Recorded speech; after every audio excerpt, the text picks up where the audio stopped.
हर कामयाबी के पीछे एक अनसुनी कहानी होती है। रटने से समझने तक का एक भावुक सफर, एक नई शुरुआत। ये आर्यन है। खिड़की के बाहर दुनिया कितनी रंगीन है, दोस्तों का शोर है, खेल की मस्ती है, पर आर्यन के लिए उसकी मेज पर रखी ये किताबें जैसे उसे काटने को दौड़ रही हैं। मन पढ़ाई में नहीं, बस मोबाइल की उस जादुई दुनिया में भटक गया है। रिपोर्ट कार्ड के वो कम अंक सिर्फ नंबर नहीं थे, वो आर्यन की लापरवाही का आईना थे। पिता की खामोश नफरत और मां के बहते हुए आंसू। उस रात सन्नाटा बहुत गहरा था। आर्यन को अपनी गलती का एहसास तो था, पर सुधारने का रास्ता कहां था। पिता ने एक कड़ा फैसला लिया।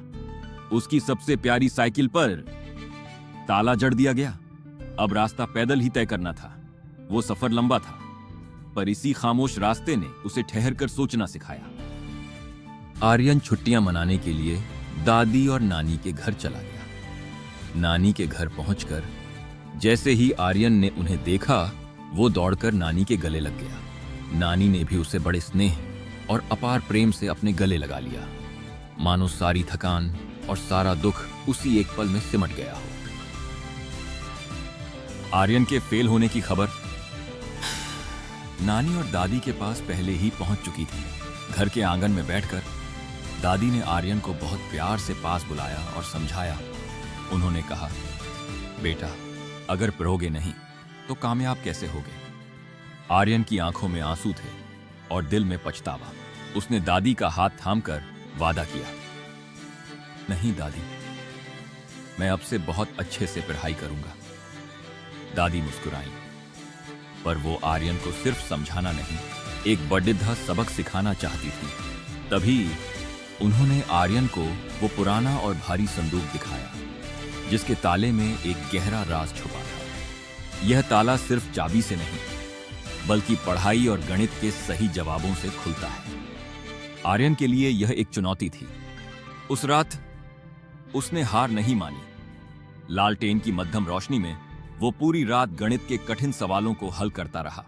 वो सवाल जो कल तक उसे काटने को दौड़ते थे, आज उसकी जीत का रास्ता बन रहे थे। अंत में उसकी मेहनत रंग लाई।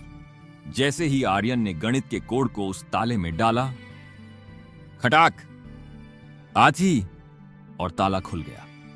आर्यन की खुशी का ठिकाना न था। जैसे ही उसने संदूक का भारी ढक्कन उठाया, उसके अंदर कुछ पुरानी किताबें और ज्ञान का एक बास्वयिक अनमोल खजाना छिपा था। पुरानी किताबों और कुछ पुश्तैनी सामान के बीच आर्यन को मिला वह रहस्यमयी ताबीज। दादी ने उसे थामते हुए गहरे अंदाज में कहा, बेटा, इसमें सदियों का ज्ञान कैद है, जो तुम्हें हमेशा एक नई रोशनी देता रहेगा। दादी की बात दिल में लिए आर्यन घर की ओर चल पड़ा। रास्ते में घने जंगल के बीच नाचती रंग बिरंगी तितलियों ने उसे ऐसा लुभाया कि वह उन्हीं के साथ खेल में खो गया। उन्हीं तितलियों के पीछे भागते और खिलखिलाते हुए वह जादू भरे रास्तों को पार कर आखिरकार अपने घर पहुंच गया। जैसे ही आर्यन घर की चौखट पर कदम रखता है, मां उसे सही सलामत देखकर रो देती है। वह आर्यन को सीने से लगा लेती है, मानो उनकी पूरी दुनिया लौट आई हो। मां की ममता भरी बाहों में सिमटा आर्यन धीरे से कहता है, मां, अब मैं एक अच्छा बच्चा बनकर दिखाऊंगा। मैं खूब मन लगाकर पढ़ूंगा। आर्यन के शब्दों में एक नया संकल्प था। उसी रात वह अपनी नई किताबों के साथ कल की तैयारी करता है और अगली सुबह सूरज की पहली किरण के साथ ही वह नई उम्मीदें और बस्ता थामे स्कूल की ओर निकल पड़ता है। स्कूल पहुंचकर आर्यन पढ़ाई में डूब गया। टीचर के हर सवाल का वह इतनी फुर्ती और समझदारी से जवाब दे रहा था कि वे दंग रह गईं। आर्यन की यह लगन देखकर टीचर बेहद खुश हुई और उसकी खूब सराहना की। देखते ही देखते आर्यन पूरे स्कूल का हीरो बन गया। उसकी मेहनत के लिए उसे अकादमिक हीरो के सम्मान से नवाजा गया। सामने बैठे माता पिता और दादी की आंखों में आज गर्व के आंसू थे। उनकी उम्मीदें और आर्यन की लगन आज एक बड़ी जीत में बदल चुकी थी। चारों तरफ आर्यन के लिए सराहना और तालियां गूंज रही थी।